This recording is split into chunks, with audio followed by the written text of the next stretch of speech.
जय यीशु परमेश्वर के नाम से हम आपका स्वागत करते हैं इस दिन। आज हम पढ़ेंगे संत याकूब अध्याय 1 पद संख्या 13।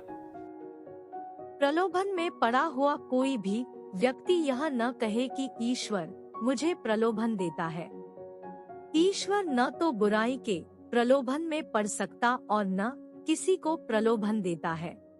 मेरे भाई और बहनों, ना ईश्वर बुराई के प्रलोभन में पड़ सकता है, ना किसको प्रलोभन देता है। तो मेरे भाई और बहनों, प्रलोभन हमारे जीवन में क्यों आता है? मेरे भाई और बहनों, प्रलोभन हमारे जीवन में आता है क्योंकि हम उसे बुलाते हैं। जब हम पाप स्वीकार में जाते हैं, अपने हर एक पापों को कबूल करते हैं, जब वहां से बाहर उठते हैं, मेरे भाई और बहनों, हम एक नया सृष्टि बनते हैं। वचन कहता है 1 कोरिन्थियन अध्याय 3:16 में कि तुम्हारा शरीर पवित्र आत्मा का मंदिर है। तो इसका ये मतलब होता है, जब हम पाप स्वीकार करके उठते हैं, हमारा शरीर पवित्र आत्मा का मंदिर बन जाता है और उसमें कोई पाप नहीं रहता। बहुत सारे लोग को परमेश्वर ने वरदान दिया है, चिन्ह चमत्कार छुटकारा का, ये सब वरदानों से भरा है। तो वो मंदिर में वो सब चिन्ह चमत्कार खुल जाते हैं, उसके वरदाने खुल जाते हैं। और फिर हम पाप में कैसे गिरते हैं? हम पाप में ये गिरते हैं जब हम प्रार्थना करना छोड़ देते। जो व्यक्ति हर दिन प्रार्थना करता है, सोचता है कि आज प्रार्थना नहीं करेंगे कुछ होगा नहीं, तो आज का प्रार्थना छोड़कर वो कल सोचेगा प्रार्थना करते हैं। तो मेरे भाई और बहनों, वो प्रार्थना कभी होता नहीं है। फिर आलसीपना हमारे जीवन में आ जाता है, अहंकार हमारे जीवन में आता है। जब हम प्रार्थना कम करना चालू कर देते हैं, हमारे जीवन में हमारा पाप उभरने लगता है।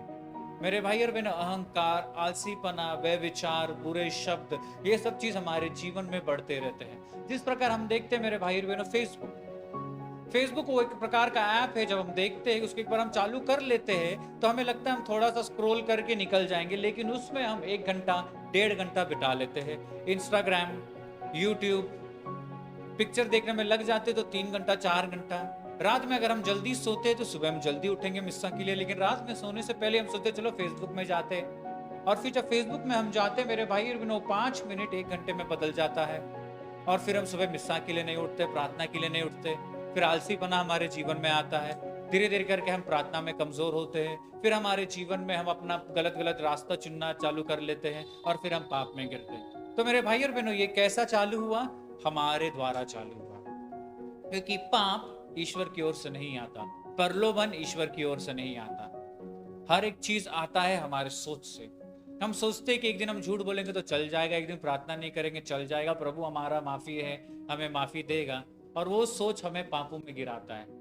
मेरे भाई और बहनों, आज अब्बा पिता ईश्वर हम सब जन से कह रहे हैं कि ना वो पाप करता है, ना वो करने देता है, ना उसे पाप पसंद है। तो अगर हम इस प्रकार के जीवन जी रहे कि 10 दिन बिना पाप के जीते, 11वां दिन पाप गिर जाते हैं, तो आज वो सब चीज को ईश्वर के सामने रखकर माफी मांगते हुए ये प्रार्थना करेंगे। हम अपने आंखों को बंद रखेंगे, अपना पूरा ध्यान ईश्वर की ओर लगाएंगे।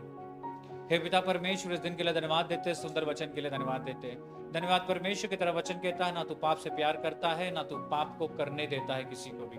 तो मेरे भाई और बहनों, जो भी हमें सुन रहे देख रहे हैं, पिता, हम एक परिवार के समान आपके सिंहासन के सामने इस समय आते हैं और हम हर एक चीजों के लिए माफी मांगते हैं। परमेश्वर, जब हम पाप स्वीकार करके उठते हैं, हम तेरी सृष्टि बनते हैं, तेरे मंदिर बनते हैं। लेकिन परमेश्वर, इस मंदिर में तेरी आलसीपना आ जाते हैं, इस मंदिर में परमेश्वर अहंकार आ जाता है, व्यभिचार आ जाता है हमारे पापों के द्वारा, हमारे सोच के द्वारा। तो हे ईश्वर, हम माफी मांगते हैं इस सब चीजों के लिए। सुबह हम अपने आप को आपके सिंहासन के सामने लाते रहे और यही प्रार्थना करते, तो अपने लहू से हमें शुद्ध कर। परमेश्वर, हमारे शब्द को, हमारे सोचों को, अपने विचारों को तेरी ओर लगा। हमारा दुनिया का जो वासना है परमेश्वर, उस वासनाओं को, हर एक चीजों को तेरे लहू से मिटा, कि हम पूर्ण रूप से है पिता तेरी स्तुति और तेरी आराधना कर सके और तेरे राज्य में पवित्रता में पूरी राहत से चल सके। और यही प्रार्थना विश्वास से सुबह तेरे नाम से मांगते और कबूल करते हैं। आमीन। जय यीशु।